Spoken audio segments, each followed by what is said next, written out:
ओम नारायण नारायण नारायण नारायण। सब मित्रों को राम राम। दोस्तों, जीवन में बहुत कम ऐसे प्रसंग होते हैं जब हमें अंदर से ऐसा अनुभव होता है कि आज सच में मेरा जीवन धन्य हो गया। और आज मैंने बिल्कुल ऐसा ही अनुभव किया। आप टाइटल, थंबनेल, मेरे कपड़े, टीका आदि इससे समझ ही गए होंगे कि मैं उज्जैन नगरी से बात कर रहा हूँ, अवंतिकापुरी से, क्षिप्रा नदी के तट पर बसी इस पुण्य भूमि से आज मैं आप सभी मित्रों से बात कर रहा हूँ। देखिए, अभी कुछ ही दिन पहले मोदी जी ने जब बाबा महाकाल कॉरिडोर, महाकाल लोक का लोकार्पण जब किया था, उस पर हमने वीडियो भी बनाया था हमारे चैनल पर, हमने उस पर बात भी की थी। वो तो मैं टीवी पर, न्यूज़ चैनल्स पर ही वो दृश्य देखकर इतना ज़्यादा भाव विभोर हो गया था, इतना भावुक हो गया था कि अंदर से बस ऐसा लग रहा था उसी दिन कि मैं अभी निकलूँ और तुरंत दर्शन करके आऊँ। थोड़ा मैं देरी हो गई, पर जैसे भी करके मेरे मन में तो था ही जितना जल्दी हो सके मुझे दर्शन करने हैं अब तो। और देखिए, आज मेरा सौभाग्य है, भगवान शिव जी ने ही मुझे बुलाया है, ऐसा मैं कहूँगा। मैं इतना ही कहूँगा कि जितना जल्दी हो सके, जैसे भी हो सके, आप समय निकाल कर उज्जैन नगरी में आइए। वो जीवन धन्य होना जिसे कह, वो शब्द भी बहुत छोटे पड़ जाते हैं जो यहाँ पर मैंने अनुभव किया है ना। मैं कल से यहाँ पर हूँ उज्जैन नगरी में, और मैं 3 बार जाकर आ चुका हूँ महाकाल कॉरिडोर।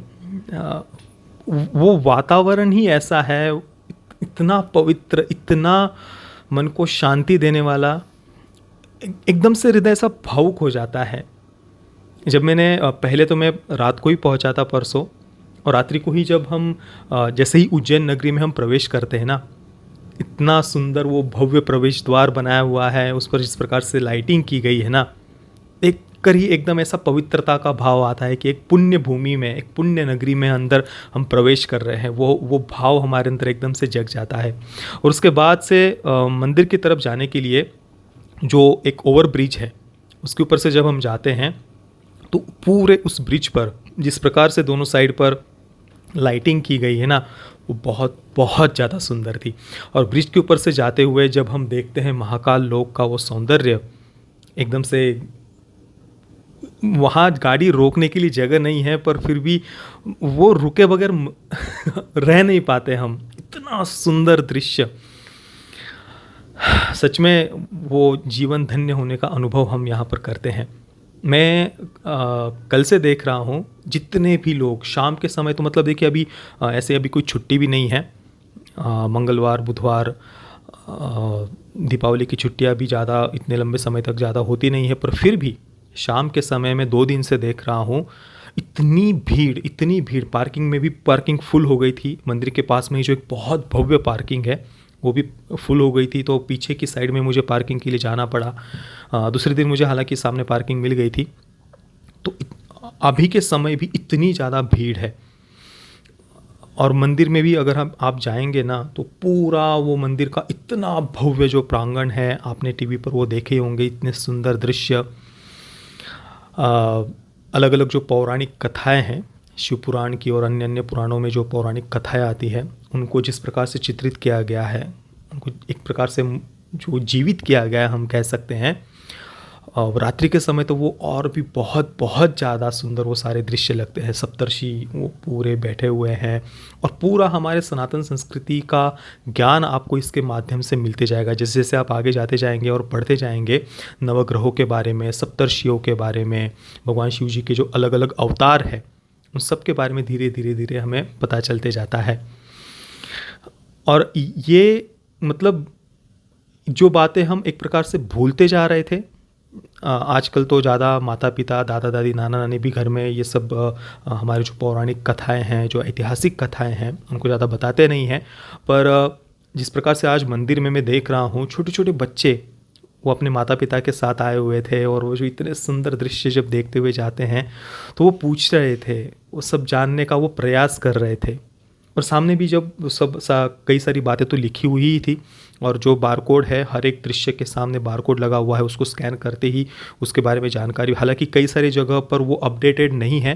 ज़्यादातर जो बारकोड थे उसमें केवल 1-2 लाइन ही सुनाई दे रही थी, पर काफ़ी सारे ऐसे भी थे जहाँ पर एक पूरी वो कथा जो पौराणिक कथा है वो हमें सुनने को मिलती है जैसे जैसे हम आगे बढ़ते जाते हैं। हालांकि कई सारे बारकोड्स में अभी भी वो डेटा उन्होंने फिल नहीं किया है, वो उन्हें जल्दी से जल्दी अपडेट करने की आवश्यकता है। और बाद में फिर मंदिर के अंदर भी जब मैं गया तो वो अभी तो ज़्यादा वैसे भीड़ नहीं थी, फिर भी मतलब जो जब शिवरात्रि होगी या हर सोमवार को या हर महीने की भी जो एक शिवरात्रि आती जाती है उस समय तो बहुत बहुत ज़्यादा भीड़ होगी। पर फिर भी अभी भी मैं गया था तो बहुत काफ़ी लोग थे, पर सुबह सुबह के समय इतनी ज़्यादा जल्दी मेरे दर्शन हो गए। और मंदिर के जो प्रांगण में इतने सारे मंदिर है, और उज्जैन को तो हम एक प्रकार से मंदिरों की ही नगरी कह सकते हैं। मैंने अभी गूगल पर भी पढ़ा कि उज्जैन नगरी में घूमने जैसे कौन से स्थान हैं, तो बहुत सारे अलग अलग मंदिर हमें यहाँ पर देखने को मिलते हैं। और शाम को मैं सांदीपनि ऋषि जी के आश्रम में भी गया था, जहाँ पर साक्षात भगवान श्री कृष्ण उन्होंने गुरु सांदीपनि जी से विद्या प्राप्त की थी। और वो उस पर मैं हो सके तो पूरा अलग से वीडियो डालूँगा। बहुत बहुत ज़्यादा सुंदर था वो आश्रम। अगर आप कभी भी उज्जैन नगरी में आते हैं तो सांदीपनि ऋषि के आश्रम में आप अवश्य जाना। वहाँ पर किस प्रकार से 64 विद्याएँ 64 कलाएँ गुरु सांदीपनि जी से भगवान श्री कृष्ण ने सीखी थी। उसके अलावा जो 14 विद्याएँ हैं, 64 कलाएँ और 14 विद्याएँ जो सीखी थी, वो सब कुछ चित्रों के माध्यम से वहाँ पर दिखाया हुआ है। तो वो अनुभव तो आप वहाँ पर तो आप बिल्कुल भी मिस नहीं कर सकते। और महाकाल कॉरिडोर के बारे में तो मैं जितना भी बोलूँ, जितने भी शब्द मैं उपयोग करूँ, वो सब छोटे हैं उसका वर्णन करने के लिए। सच में मतलब बार बार उसको फिल्में देखना, वेब सीरीज़, ऐसा मतलब इतना कीचड़ में, दलदल में उससे बाहर निकलने की आवश्यकता होती है थोड़ी देर के लिए। और इस प्रकार से जब हम इतनी पुण्य भूमि में आते हैं, दर्शन करते हैं, एकदम से मन को शांति मिलती है। उस दलदल से, कीचड़ से, उस गंदगी से बाहर निकलकर मन की शुद्धि करना भी आवश्यक होता है। तो मैं सभी को कहूँगा कि जितना जल्दी हो सके आप महाकाल कॉरिडोर के दर्शन करने के लिए। और एक अनुभव मैं और बताना चाहूँगा। मैं कल से घूम रहा था, बहुत सारे लोग थे और जिस प्रकार से वे आपस में बातें कर रहे थे, चर्चा कर रहे थे, सभी लोग इतने ज़्यादा भावुक भी थे, प्रसन्न थे। मंदिर का जिस प्रकार से जीर्णोद्धार किया गया है, सच में लोग मोदी जी को बार बार धन्यवाद कर रहे थे। आज दोपहर को तो एक चाचा जी थे, वृद्ध थे काफ़ी, वो ऐसे ही जा रहे थे मेरे बाजू से ही, और एकदम से वो बात कर रहे थे कि भाई मोदी है तो मुमकिन है। और ये तो मैंने कई लोगों को बोलते हुए सुना, और उन्होंने तो मुझसे भी बात की। मैं वीडियो रिकॉर्ड नहीं कर पाया वहाँ पर, मुझे ज़्यादा वो व्लॉग वगैरह शूट करना ऐसा पसंद भी नहीं है। पर वो बता रहे थे कि जो रुद्र सागर है वहाँ पर, वो नाला था, नाला, कुछ भी नहीं था पहले इस प्रकार से व्यवस्थापन। और अभी देखिए किस प्रकार से मोदी जी ने, और कैसा पूरा जीर्णोद्धार मंदिर का हुआ है। सच में मतलब जितना भी मैंने लोगों के अनुभव भी सुने और मेरा खुद का भी जो अनुभव है, किसी ने कल्पना भी नहीं की होगी कि इस प्रकार से मंदिर का जीर्णोद्धार होगा।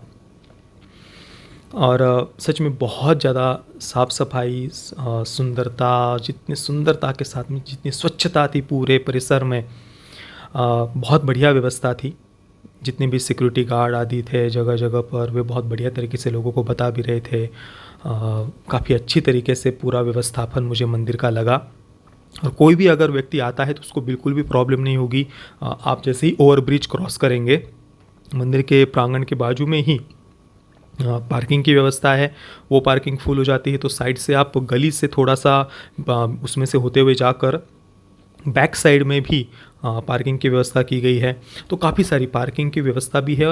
हालांकि बैक साइड में जो है वहाँ पर पैसे देने पड़े मुझे 50 रुपये, पर जो मंदिर के बाजू में ही मंदिर का ही जो एक पार्किंग है, वहाँ पर अभी एक भी रुपया भी वो चार्ज नहीं कर रहे थे। पता नहीं अभी नहीं कर रहे हैं या बाद में करेंगे, क्या है पता नहीं। पर अभी तो मैंने 2 बार गया था तो वहाँ पर 1 रुपया भी चार्ज नहीं लिया गया। और बहुत बड़ा प्रांगण है, शेड वगैरह भी किए हुए हैं, तो गर्मी के दिनों में भी गाड़ी गर्म नहीं होगी। तो उस प्रकार से पूरा बहुत बढ़िया तरीके से वो पार्किंग की भी वहाँ पर व्यवस्था की गई है। अंदर जाने के बाद में जगह जगह पर पानी के प्याऊ, पूरा फ़िल्टर वाटर, आप आरओ का वाटर पी सकते हैं, वो भी जगह जगह पर पूरी व्यवस्था उसकी की हुई है। और फिर जैसे ही हम मंदिर में जाते हैं तो बाजू में ही जूता स्टैंड भी है, वहाँ पर चप्पल आदि रख कर फिर हम लाइन में लगते हैं। अभी तो सिंगल लाइन ही थी, पूरा ऐसे जैसे घुमा घुमा कर वो जब भीड़ होती है तो वैसे भी पूरी व्यवस्था थी, पर उसकी आज जब हम गए तो उसकी कोई ऐसी आवश्यकता नहीं पड़ी, तो डायरेक्टली हम गए। हालांकि फिर भी बहुत काफ़ी लंबा होते हुए हमें जाना पड़ा, क्योंकि भीड़ फिर भी थी। तो देखिए, मैं कोई ऐसा प्रोफेशनल व्लॉग वगैरह शूट करना मुझे आता नहीं है, पर जितने भी कुछ थोड़े बहुत फ़ोटोज़ वीडियोज़ वगैरह मैंने शूट किए थे, वो तो बीच बीच में मैंने आपको दिखाए हैं। बस मैं इतना ही कहूँगा कि जितना जल्दी हो सके आप बाबा महाकाल के दर्शन करने के लिए उज्जैन नगरी में अवंतिकापुरी में अवश्य आइए। एक और बात, जाते जाते एक और बात मैं बताना चाहूँगा। भारत माता मंदिर के बारे में मैंने बात नहीं की। जैसे ही हम मंदिर में दर्शन करने के लिए जा रहे होते हैं, बाबा महाकाल के दर्शन करने के लिए, उससे ही पहले भारत माता मंदिर आता है। और बहुत सुंदर वो मंदिर था। वो अखंड भारत की जो प्रतिमा वहाँ पर आगे लगाई गई है ना, वो बहुत बहुत ज़्यादा मुझे आनंद हुआ भारत माता मंदिर में जाकर। मैं तो सबको कहूँगा कि वहाँ पर जाना आप बिल्कुल भी मिस मत करना। दोस्तों, एक और बात बतानी रह गई। वापस आते समय मंदिर के प्रांगण के अंदर ही कला और पुरातत्व विभाग का एक म्यूज़ियम है, और उसे देखना आप बिल्कुल भी मत भूलना। विश्वास करिए, वो म्यूज़ियम देखकर आपको गर्व की अनुभूति होगी। उस म्यूज़ियम के अंदर भगवान विष्णु, भगवान शिव जी, गणेश जी, माँ काली, माँ पार्वती, इनकी इतनी सारी प्राचीन मूर्तियाँ हैं। 7वीं, 8वीं, 9वीं, 10वीं शताब्दी की, उससे भी प्राचीन ऐसी मूर्तियाँ उस म्यूज़ियम में रखी हुई है, और उसे आप देखना बिल्कुल भी मिस मत करना। बस बाकी अगर आप भी महाकाल कॉरिडोर ये बनने के बाद में अगर आए हैं उज्जैन नगरी में, तो आपका अनुभव कैसा रहा मुझे अपने नीचे कमेंट में अवश्य बताना। हर हर महादेव, जय श्री राम, वंदे मातरम।